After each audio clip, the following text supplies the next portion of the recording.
Here know where Teosinte is, but just so we're all on the same page, it's in Central America, with Guatemala and Honduras just above us, but above El Salvador.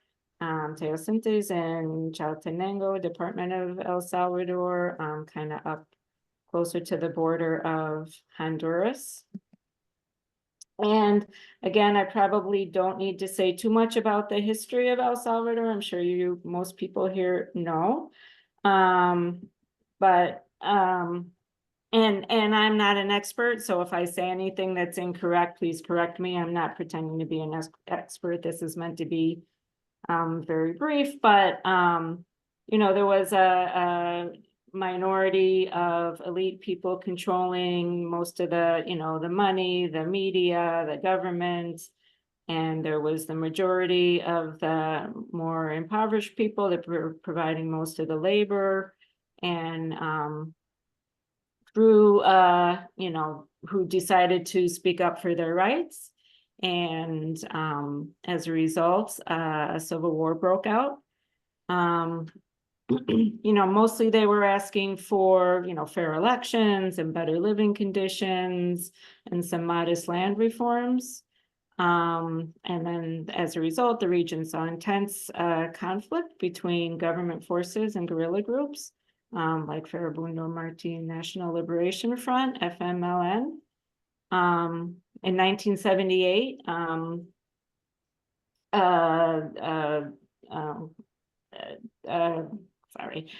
so at any rate, Oscar Romero was appointed the Archbishop, hoping that he would be of San Salvador, hoping that he would be a conservative influence, but in fact, he became very influenced by liberation theology and actually began encouraging people to stand up for their rights. He asked the president at the time, Jimmy Carter, to stop sending money to the Salvadorian regime. He asked the soldiers to treat their fellow countrymen as brothers, and as a result, there were death squads that were organized, killing thousands of people, including Oscar Romero.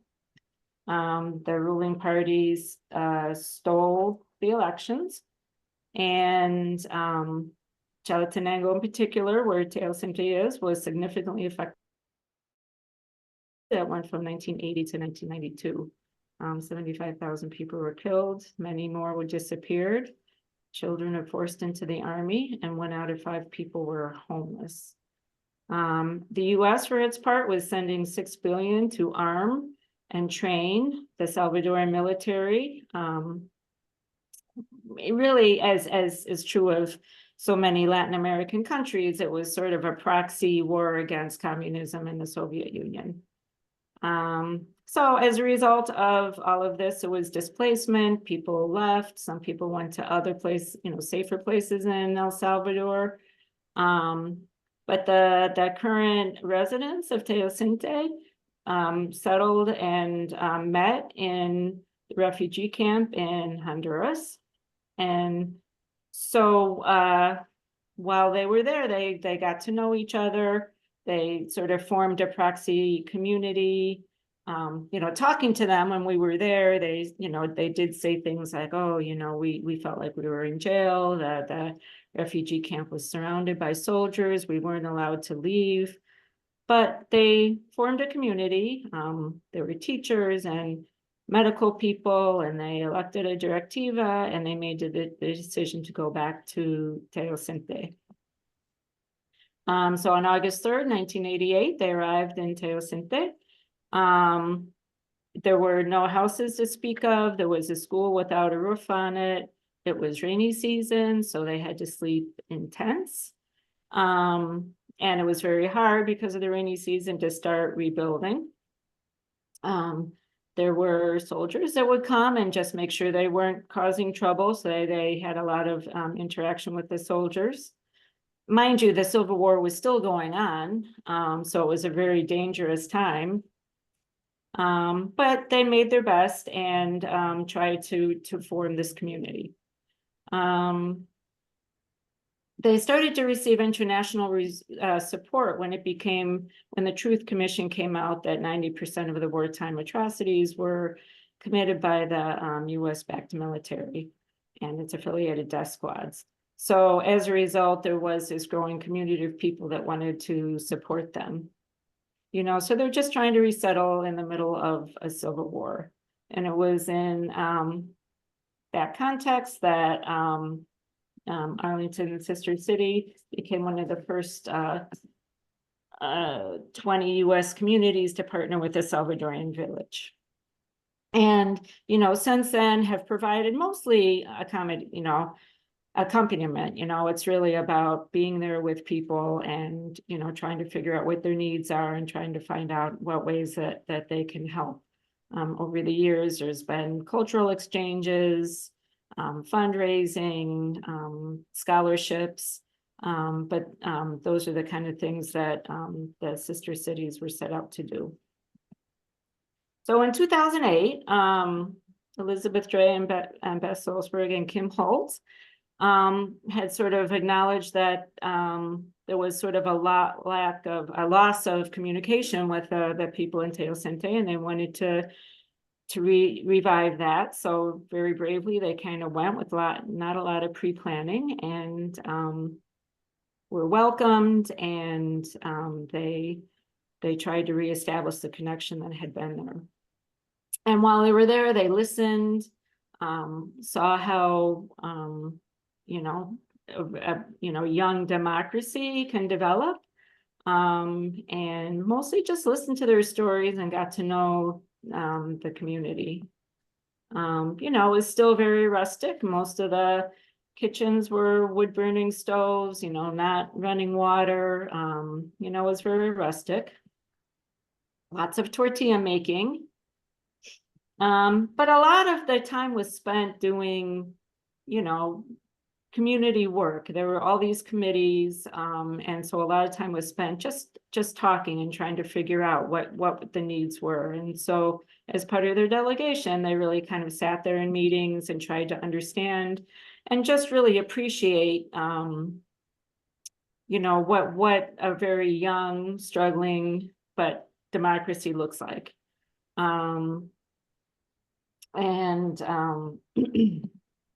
This was the directiva at the time. The directiva is voted on, and they serve for 2 years. They managed to develop some basic infrastructure, and then we're going to talk about water supply more in the future, but they did have water coming from the river into the village. It's important to realize, and again, we'll see later that, half the year the river is flush with water, but in the summer months between January and April-ish, the river can be quite dry. They had a clinic, it was basic. Often there were concerns about, medications running out, where, especially those people with chronic conditions, running out of medication and being able to manage their ongoing health conditions. And then Raphael, he was the health promoter.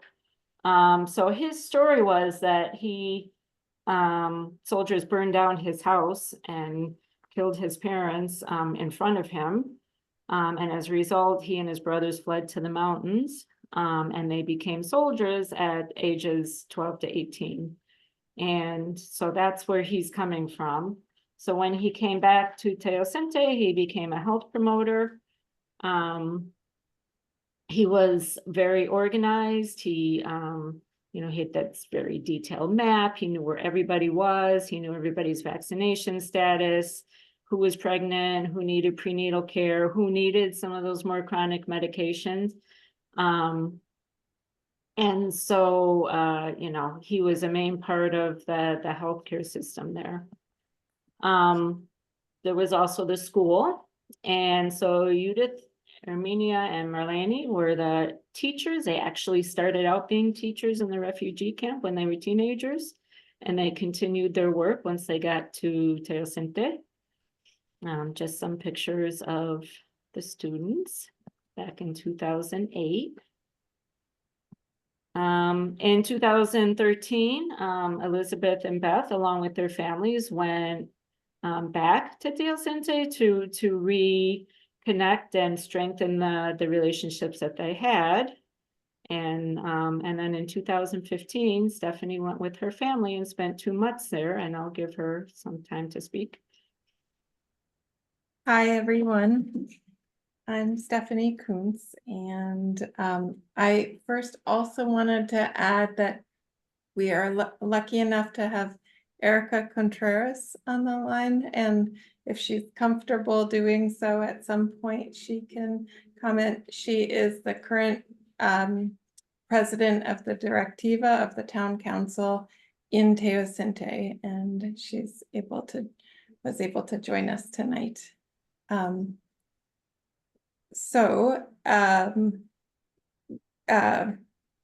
This is a great presentation, Cheryl, and it's just nice to sort of talk about both the community of Teosinte and our sort of evolving relationship with it.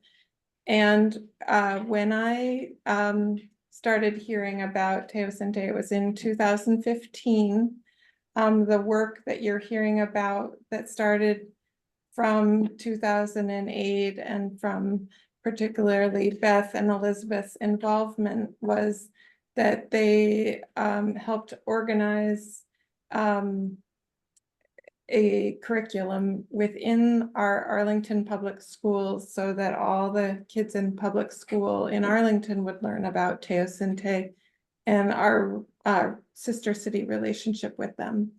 And so at that time, the curriculum was in the 4th grade, and my son Ben was in 4th grade, and I became the parent volunteer just for that activity. And I learned about Teosinte too.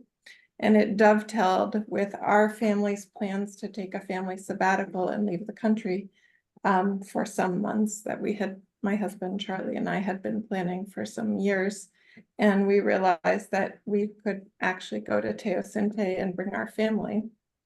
So we went there for 2 months, and it was a really special experience. And I think part of the conversation today is to talk about our solidarity model. And with that solidarity model, we'd always talk about everyone has something to give and everyone has something to receive as well. And I think our family got so much out of spending time there. So we were there in 2015 in September and October for 8 weeks. My son Ben was then in 5th grade, and our daughter Ella was in 2nd grade, and my husband Charlie and I. And we were really welcomed in the community, and it was such a special experience for us to just live in a really different community in another country, Spanish speaking, and to be really welcomed and incorporated and seeing their community. So our children went to the school where you're seeing some of those pictures. And Cheryl already mentioned the 3 teachers who had been teaching since 1988. Armenia was their teacher. And so they just got to join right in. I'm a physician, and so I volunteered at the clinic, which is not open every day. There's a more centralized healthcare system in El Salvador, but it was open about 2 days a week when I was there, and with a visiting resident who would also have lines of supervision more centrally, and the nurse Veronica, who's still there, and then also Raphael, who you were hearing about, who's an amazing health promoter, and I got to travel around with him as well, and see that experience. And then my husband, who does farming and landscaping here, worked with some of the people farming there, including the husband of the family we lived with. So we lived with a family that had 3 boys and got to experience life with them. And then over time, as we got to know a lot of people in the village, people started inviting us for all these lunches and dinners. And in fact, our social calendar got pretty filled up at the end. We also joined in and saw a lot of the meetings and voting that was taking place. Erica, who I said is on the line, her husband Jaime, at the time, he was helping organize the count for the new directiva, and he joked that they needed international observers because his brother was one of the people running. So, but really special just to see, again, as Cheryl was saying, democracy in progress, and a lot of the decisions that are being made in the community then in 2015 and that has continued about what to do with the shared resources, what projects that they think are important as a community, and what it's like to make those decisions in a village of, 300 and something people, and with limited resources, but with a lot of ideas and a lot of will. So as I'm saying, we just got a lot out of our visit, and because of that, later when we came back, we stayed involved in the Arlington-Teosinte Sister City project, and I joined the board and I'm part of that now. I don't know if there's other slides for, yeah, this is one of the pictures I took, and this will probably come up in conversation later, but another layer of how our 2 communities interact is this is a picture that I took of the women who are part of the Women's Sewing Cooperative, who make wonderful products from Guatemalan cloth. And one issue for them is they have difficulty selling in El Salvador. It's difficult for them to find markets for their products. And so one of the connections we have is that we receive their products and then help sell them at different churches and crafts fairs and Arlington Town Day and all sorts of things. And then that money goes, besides a fair price for the women of the sewing cooperative, the profits then go back to the community and particularly to scholarships to help with transportation costs for high school and then also Los for the niños university. vayan a la escuela como a la universidad y a la preparatoria. Another project that was happening while we Otro were proyecto que there, estaba pasando mientras estábamos was ahí using the use of an incubator, and they were trying to develop having more chickens and chicks. And so our house, our hosts were chosen to have the incubator first. And so it was very exciting. We saw these chicks be hatched. On the left is a picture of the masa being ground from the corn there. In their community, there is a lot of corn that's grown and a lot of beans that are grown, and those are 2 of the staples. And so it's ground right there. That's Ella in the background. She's now almost 17, but she's in 2nd grade there. She turned 8 while we were there. And this is Raphael's wife, Alicia. And I'm not sure if she's making just tortillas or more than that. A lot of pupusas being made, and Ella got to join in on a lot of things. And in fact, she spent a lot of time with other families. People remember her very well because she was very comfortable in a lot of other families and friends. Oh, can I just say, it looks like Erica is in the waiting room. Is she on the? Yeah, Do I? she's in the call now. She's in the call, all right. Okay. That's just another picture of their gym class, actually, that they were racing around. Ella has her hair up and Ben's on the very side, but I recognize the other kids as well. So, anyway. Anything else? I might join in later, but I'll let you keep going with the Yeah. photos and things. Yes, Yeah. please jump in. Yes.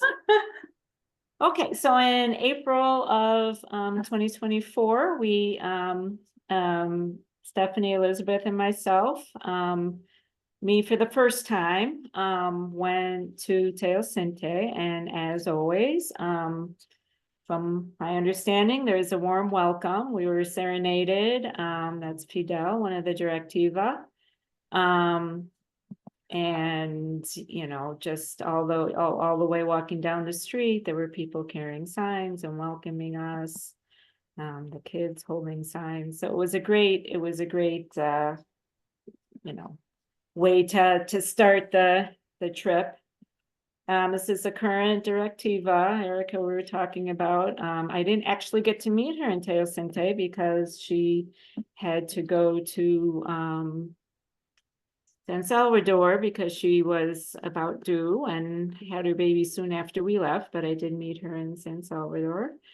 Congratulations. And I think it's just worth pointing out that it's a very beautiful place. I mean, I think because we were there in the dry season, it maybe is a little less lush than some of the pictures during the, our fall. But at the same time, it's mountainous, it's green, and it's just a very beautiful place. So some things change and some things stay the same. I showed that fire burning stove at the beginning. There were still fire burning stoves, but some kitchens then had modern appliances, and some houses were actually quite nice, and looked like something that you would see in Arlington. This is that same soccer field, but now it's got AstroTurf. But it still remains a place where, people gather, different people had different teams playing soccer, people coming from out of town. And even the cows need to get exercise, so they enjoyed the soccer field as well. And there continues to be tortilla and pupusa making, and certainly we had the chance to participate.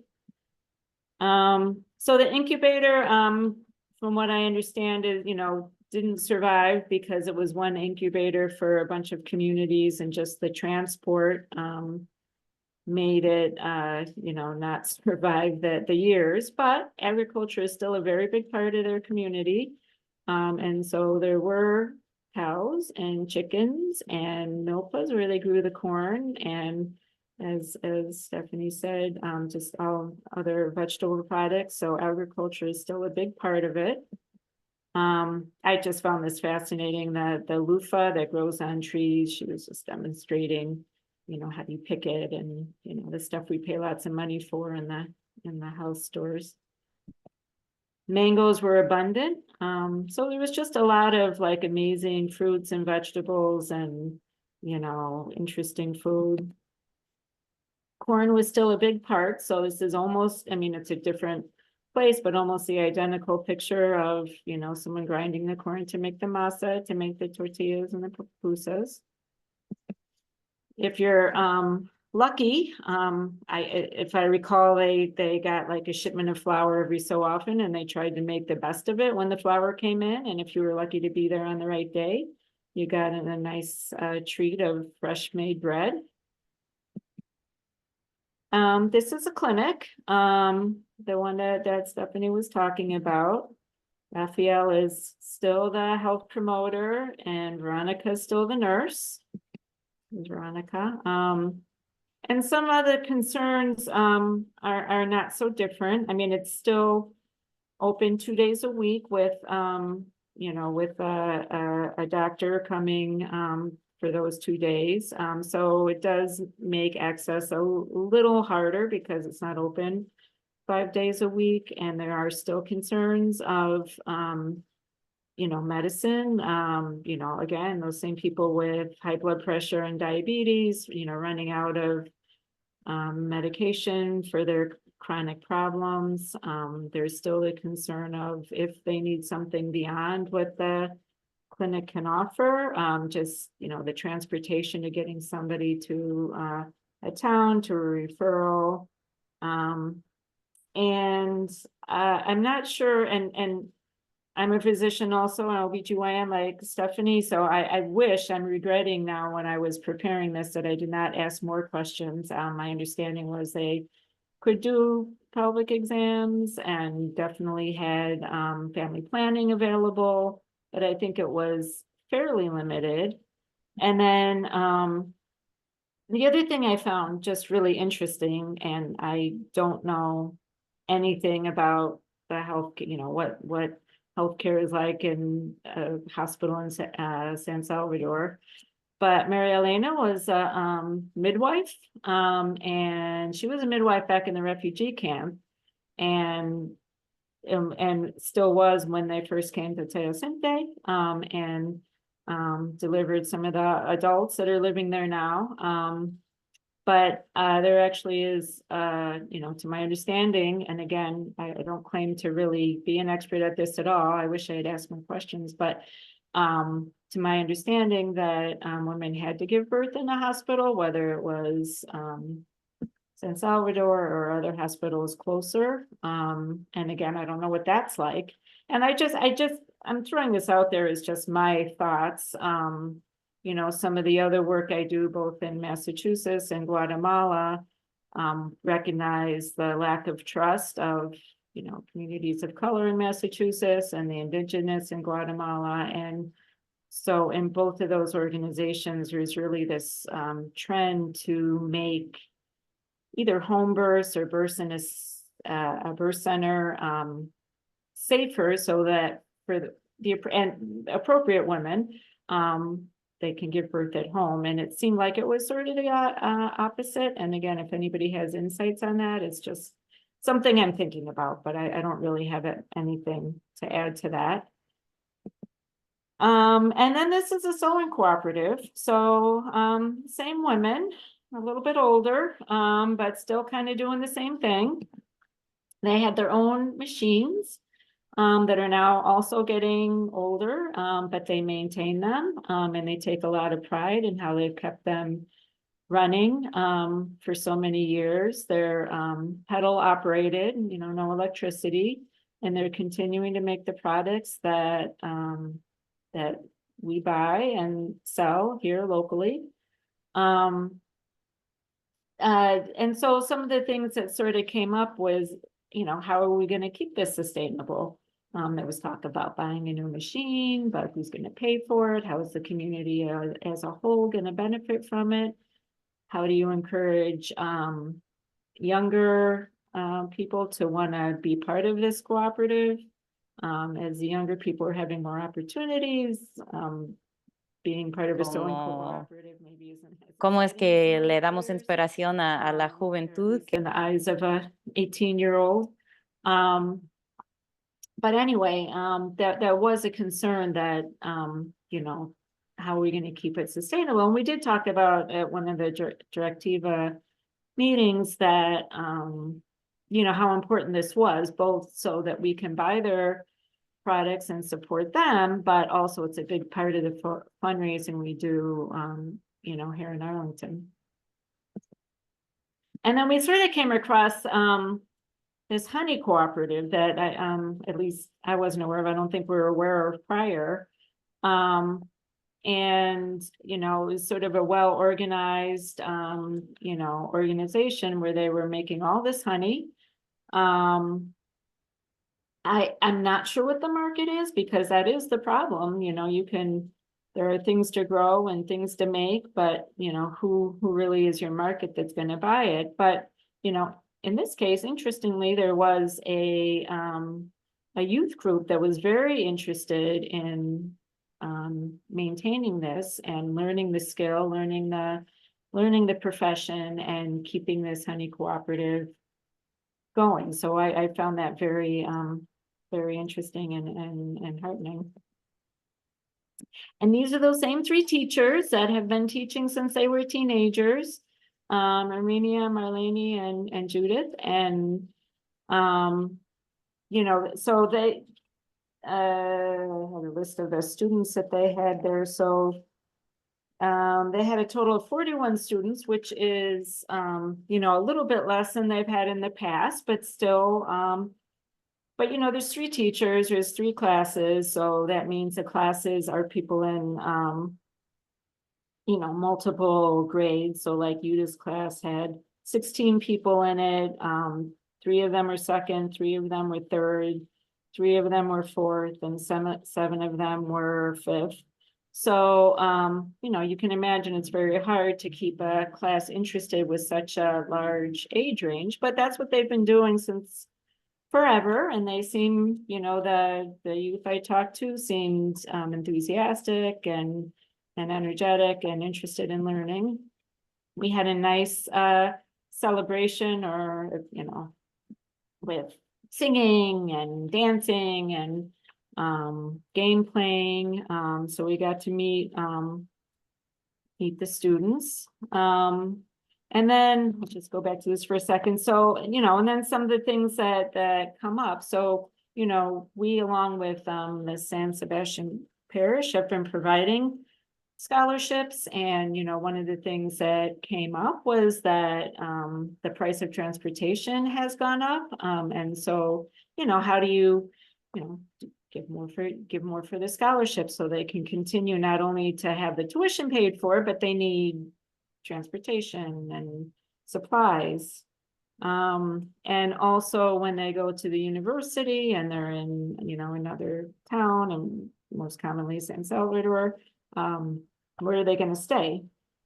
So currently there are 17 students with scholarships, 10 at the university, 7 in the high school.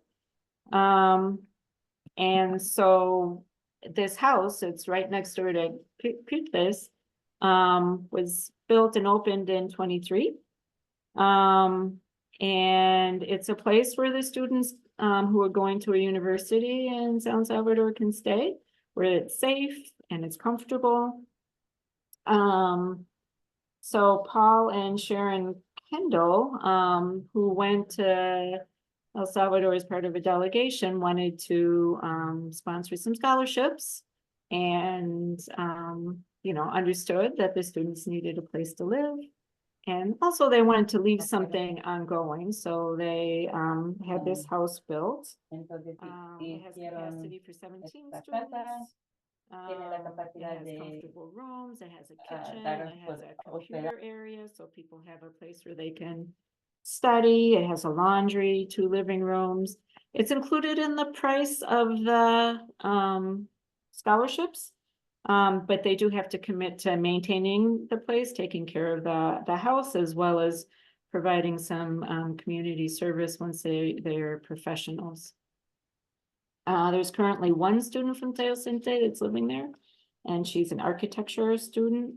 She does go home on the weekends, but she spends her weeks in this house. Which again, there's always, you know, what does this mean for the community? You have all of these students in the community going to high school and then going to a university, and as happens in small towns everywhere, you know, the job that you're now trained in may not be available in the town that you grew up in. So there are some students that or some youth that are leaving Teosinte. And so that's always something to consider, often to other places in El Salvador, but there are many students that have left for the US, as well as there seems to be a large number of students, or not students, youth in Italy. And this may increase, you know, contribute a little bit to disparities within the community, because the students living abroad are able to send more money back home to their families. And so that is something that was noted. Again, I have no answers, just a comment. So, you know, the church, I didn't catch the year that this was built actually, but, they have a traveling priest. My understanding is they're not always sure when the priest is going to show up, but something like once a week. We did have the good fortune to be there when the priest was there, and we were able to sit through a mass and talk to the priest over dinner afterwards. But this was an event where they, you know, had some music and then had speakers talk about their experiences during the war, and it was very moving. And you know, I was really of that event. They are building a new, or have built a new building that's almost ready, and it's mostly done, except you can see it's missing the little steeple on the top, but it's otherwise completed. And then just a view from, you know, kind of climbing up the steps and looking out the window. And then we had a day where we spent with Fidel, kind of walking around and seeing all the projects that are going on. And so back to the water project. So it came to our attention that the pipes that you saw back in 2008 have, you know, were deteriorating. There was a lot of you know, lead and rust and E. coli in the water supply, as well as the water supply was not consistent. You know, the river that you saw people swimming in, that's what it looked like while we were there. And so we did do a GoFundMe, and we were able to raise over $8,000 with the plan to replace the system completely. But nothing is ever really that simple. They did replace a lot of the pipes, and there was pipes going to all the sectors, including some that hadn't had them before. But they ran into the sort of the politics of it, that a new law was passed that all water is of national domain. And so there were just complications around what they could legally do. And, you know, of course, under the circumstances, that's very frightening. You don't want to attract the attention of the government. You don't want to make anything look like you're not doing things according to the law. So that has put a hamper on the continuation of the project. They are working on replacing the tank. And some families were able to buy bottled water. Other families had, you know, water to their home with filters. But even while, you know, we were there, it was a little spotty. There were days that there were water and days that there weren't. So they needed a reservoir for those times that water was not available. And then this is the road to Aligura, which, as I understand, is unpassable certain times of the year. And so they were building without any government support. They had to come up with the supplies themselves. They had to come up with the workers, really just doing this all themselves. And this was actually happening before our eyes. Just in this few days that we were there, this road grew and became, you know, you could just see it progressing.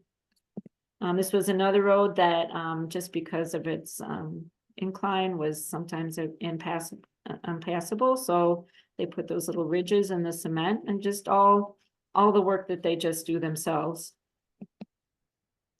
There was a family that had a lot of incidents of cancer, and including one that's currently living in DC. And, you know, I don't know all the details, but anyway, we took a trip to the cemetery, sort of a typical cemetery, but sort of saw the graves of some of the people that had passed away. And not a lot of businesses in Teosinte, but this was one. It was one of the few kind of convenience stores. And it was hot. It was very hot. And it did actually come up in conversation on a few occasions. You know, they were very concerned about climate change. They were very aware, even though they're not really contributing to it, but very aware of what's going on and how this is affecting their lives. Very aware that if your main source of income and food is agriculture, that having, you know, hot, drier days is going to affect your ability to be sustainable. And now we're back in Arlington. I don't know if Sophia is here. Do you want to say something? So anyway, leading up to it, these are just some of the projects that we've been doing here in Arlington, and we do have a really good you know, relationship with Arlington High School and the Spanish Club. Oh, Sophia here. Do you want to say Yes. something? Yes, I am. Hi. Hi. So, hi, yeah, my name is Sophia. Hey, I'm a hola, mi rising nombre es senior at Arlington Sofía. High School, Soy, and I'm a estoy en member el, with Arlington-Teosinte Sister City soy Project, and en then el also grado president 12 of AHS en Spanish Club. la And as preparatoria de Cheryl mentioned, Arlington. so like Y the como Arlington-Teosinte Sister mencionó City Project and Cheryl, Spanish Club, they're not like formally linked under one organization, but especially this year, we have pero definitely enjoyed especialmente este a año very close sí relationship. hemos tenido So una just to give some relación background, and muy then I'll kind cercana of get para into dar un like poco the de specific events contexto that the two organizations have done together. y antes de So Spanish Club mencionar was algunas de las pre-existing at cosas AHS before que this estos past year, grupos but han we kind of hecho made an together. effort to revamp the club this past school year, and that honestly, in large part, did come from the Arlington-Teosinte Sister City Project, which was, you know, very supportive of us and really kind of helped us like get back on our feet. So we started with no regular members, but then the club eventually grew to about 20 reliable attendees by the end of the year. We do meet weekly, and then also the majority of our club are native Spanish or Portuguese speakers. And so that is something that we really take into consideration that's very important to us in the sense that, sorry, I was just reading a comment. We have all of our club meetings in Spanish. We think it's very important to, I guess, like hold that space for students, especially students that may have faced like language barriers in our predominantly English-speaking high school. We think it's important, I guess, for them to have a space where we can be speaking Yeah, I Spanish know. and finding community in that way. So yeah, as I mentioned before, Arlington-Teosinte and Spanish Club have done a lot of things together. And as you can see in the picture, we do a lot of craft sales together. So in this picture, this was at one of our winter craft sales that the high school hosted, but we partnered with the Sister City Project to run a stand selling some of their goods. So stuff from the Teosinte Collaborative, and then also some of their coffee beans. And this in particular stands out to me as one of, I guess, the Y highlights of esto our year. particularmente I know that a es lot of the una de students, las this was cosas one of like más the first school impactantes. events that they participated in. And then I know that a lot of people give feedback that they really enjoyed, you know, being active in the community, like selling the things, just the challenge of like selling to different people. And it was really kind of a great way, I guess, to like get Spanish Club out into the community. Because up until that point, as I mentioned, we weren't a really big club. But I guess that was the point that we started to make our presence known.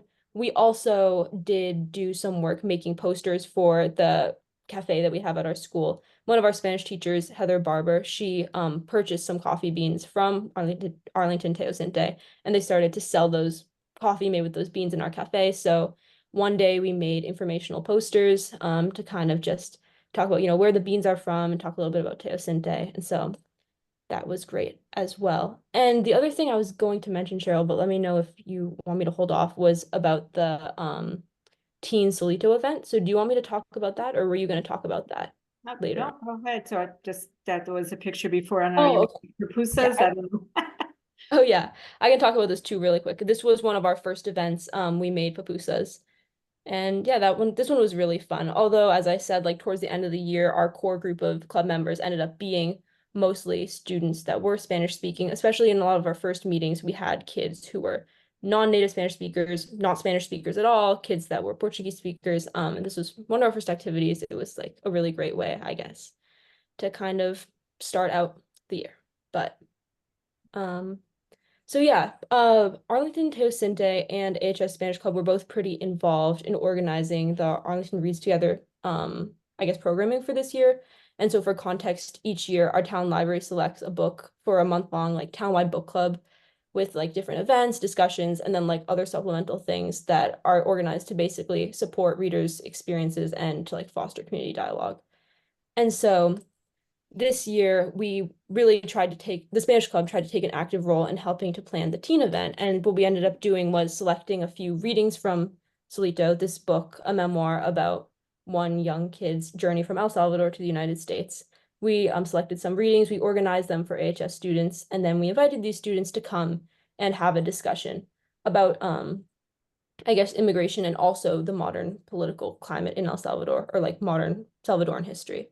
And what was really special about this event, especially for Spanish Club, was that many of the kids that came were from Spanish Club, and many of the kids that came also had experiences immigrating themselves. So we heard from a kid who'd recently come from Haiti, but he went from Haiti to the Dominican Republic, and then he came up through our southern border. We heard from a kid who recently immigrated from El Salvador, and we also heard from a kid also coming up through the border. We also heard from a kid that immigrated from Brazil, and he came by plane, but he just talked about, I guess, his experiences of coming to Arlington and like making that transition. So that was honestly a really special experience. I think that we were all pretty pleasantly surprised and encouraged by like the level of participation. It was great not only to, I guess, like have that space for kids to share their own personal experiences, but then also for people who, did not necessarily know that much about immigration, about Salvadoran history or culture, about anything like that. It was just really wonderful to be able to learn. So yeah, that's about all that I have to say on that. I think like in the coming year, Spanish Club is pretty excited to continue their relationship with Arlington-Teosinte. I think we want to focus on doing more cross sales and maybe more like community discussions, such as we did with Solito. But yeah, honestly, a big thanks to Arlington-Teosinte for helping us with that and for getting our club off the ground. Sophia, pretty much done. Just, some of the other things that we've done. Elizabeth is, in particular, has been teaching second graders in the Arlington Public Schools, just about the history of El Salvador. We did a Border Stories event which is actually really well attended at Stan Cafe in Arlington, where people just talked about their immigration stories and what they've experienced, and just some other events, Arlington Town Days, some other films that were presented. There's Zuma, but anyway, so we try to just have events that both raise money but keep the community educated. So that's all I have. I'm going to stop sharing and see if anyone has questions, comments, and like I said, I'm always so interested to hear what other sister cities are doing, if they've had similar challenges or successes or anything like that. I did want to make sure if Erica is still on the line, if she wants to speak at all, that she has an opportunity to do that. Yeah. And secondly, also Elizabeth Dre. Elizabeth was traveling, so she wasn't sure when we organized this, her involvement, but I appreciate that you're also here today. First, is Erica still on the line? Thought I saw her name. Yeah. Oh, okay. I see Jaime on the line, so I don't know if she's here under Jaime or if Jaime would like to say something.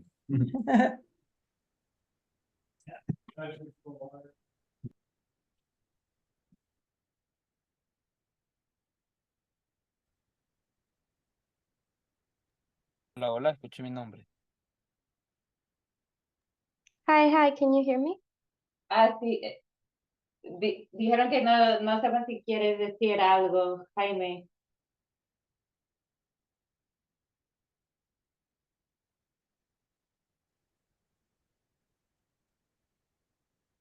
I wasn't sure, were we hearing Jaime? We Thought I were, heard but his then he voice. stopped. I just Yeah. told him that we were waiting for him. Who are they looking for? Hola, hola. There you go. Hello. Hola. Hola, si es conmigo, me están hablando a mí. Hola, ¿me escuchan? Sí, Jaime, soy Elizabeth. Es que queremos saber si usted o Erika quiere Saber si usted o Erika algo a la quiere conversación, compartir contribuir algo de a la su punto de conversación vista, de su punto de bueno, vista, cualquier cosa. Darles la cualquier oportunidad cosa. de la participar oportunidad de estar aquí como para expertos, participar ¿verdad? De también Teosinte. como expertos de Teosinte.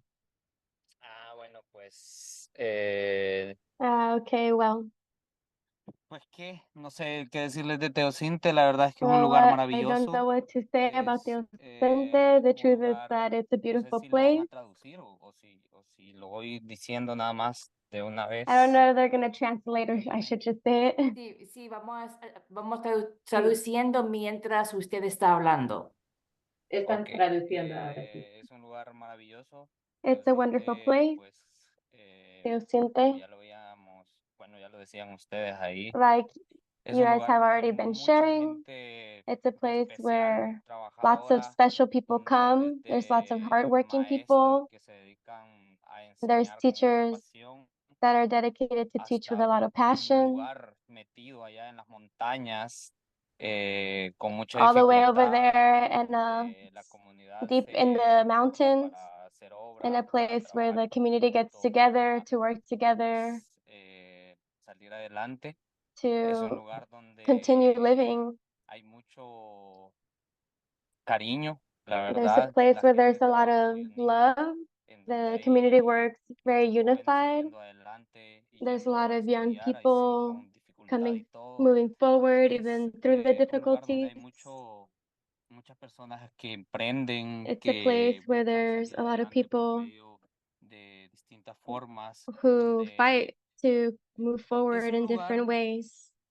que más le llamaría comunidad, It's a donde place where over toda la anything, gente it's se a ayuda entre community sí, donde la where gente the lucha. community, where the people Y help la each verdad es other, they que struggle es un together, lugar de donde nacen muchas and it's a personas con place mucho where futuro, con a lot of people with a lot mucha of future dificultad, are pero a la born. vez con mucho futuro. A lot Hemos of difficulty, tenido but a lot of future experiencias and faith. pero muy bonitas, We en have beautiful donde ha habido gente que se ha experiences where there's graduado been sin tener becas, sin people tener who have ayuda, graduated y gente que without se ha graduado de la having universidad scholarships or having sin help. conocer la There's people capital, who have que se ha graduated from the graduado university who don't even know the conociendo nada capital más el lugar de estudio, and only conociendo knowing nada the más el place lugar where they donde se queda a study vivir.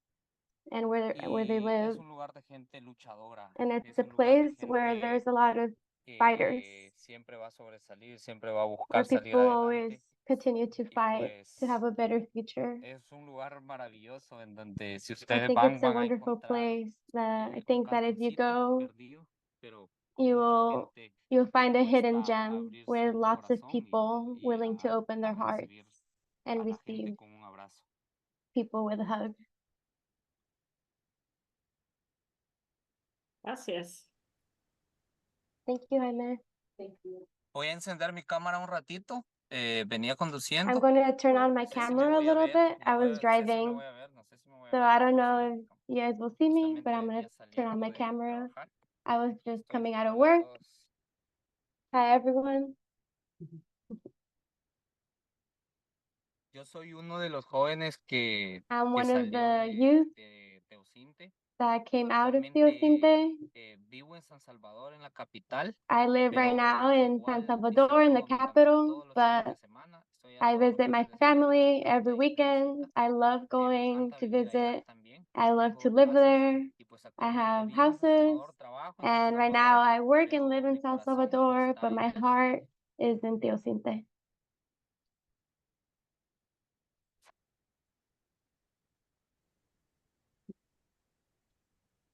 Bueno, No y sé si... felicidades a su bebé también. Ah, sí, también. Congratulations for your También baby, Cheryl said. hace 3 meses, casi 3 meses, Wow. acabo de Jaime ser said papá. Otro it's been sueño 3 months hecho realidad. now, another Y wish pues that has become reality, es una experiencia and muy it's a bonita. very Y beautiful salimos un experience. poco de lo común, trayendo al bebé y viviendo en We San came out a Salvador. little bit of the Más que nuestro regularity, país, having a pues baby la and niñez de nuestro bebé empieza coming out to San Salvador, naciendo en and San our San Salvador Salvador, y and our viviendo durante baby's la life semana en San starts in Salvador y San haciendo lo mismo Salvador, que nosotros, and yendo a doing the Teosinte, same as conociendo us, San going to Salvador, Teosinte every a weekend estudiar and acá en San coming Salvador, to primero San Dios, para tener una Salvador. educación, If God's mejor will, we dicho, hope para that vivir he con nosotros studies y tratar here de in darle San la mejor Salvador for him to be educación. here La with idea es us muy buena, es and for him to buenísima, have a las better profesoras se education. esmeran mucho, pero hay poco Teosinte acceso, education is digamos, a la wonderful, but tecnología. there's little access of technology and internet is complicated. And so having a computer is complicated, but he's gonna live over here. That's like one of the things we had been planning and had been comparing from San Salvador to Teosinte. I don't know if I contributed to what you guys were talking about because I was driving, but if you guys have any questions, I'm happy to answer them. Any themes, comments, or questions? Thank you so much, Jaime. Muchas gracias, Jaime. Well, we are It was my pleasure. on the hour now, so it was have been a wonderful space to learn about the members of Arlington-Teosinte sister cities and about their projects. I know that maybe you would like to keep communicating with the members of Arlington-Teosinte. So I will ask our host that if they can share their emails via chat, and that in that way you can keep in touch with the other ones. And also remember that you can follow us on all social medias. And please keep an eye for our next members meeting. It was a pleasure to be here with all of you, and thank you so much. Con mucho Thank gusto. you. Thank you for having us. It was a Great. pleasure. Hi, Mesa. Gracias. Thanks to our interpreters. Yes, thank you, interpreters. Thank you so much. Gracias Y a los gracias, Jaime, por interpretadores, hablar con dicen. nosotros. No, con mucho gusto, es un placer. Y pues cuando quieran nos podemos comunicar. The Por ahí tienen pleasure. mis contactos y cualquier cosa. And if estamos anything, a you la can always orden. Siempre es un communicate with me. placer You hablarles have de my Teosinte. contact Y info. siempre es It's un always a placer pleasure to talk conocer about también de lo Teosinte que ustedes hacen. and learn more about what y'all are doing. Bueno, buenas noches. Buenas Buenas noches. noches. Bye. Adiós. Bye Adiós. bye.